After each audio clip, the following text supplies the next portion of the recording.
I might as well show you guys this. I got this finally working without pressing my finger on the button. The button's still a little sticky. It didn't used to be, but it's working. I still don't recommend buying this knife unless you're a fan of the way it looks. But I just wanted to let you guys know when I did the review, I was a little hard on it.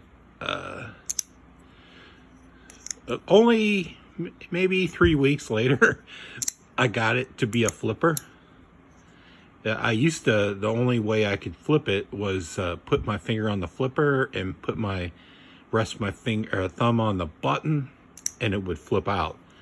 But now it flips out without that cheating way.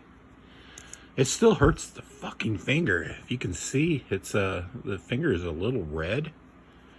It's a butthole to flip out. It's the toughest flipper I've ever encountered. But it flips. Say hello to my little guy, Orbit. Hey, Orbit. Hey, Orbit. Yes. And that's Paxton cleaning his face. He just has some tuna. Both of these guys had some tuna. Take care, Wastelanders.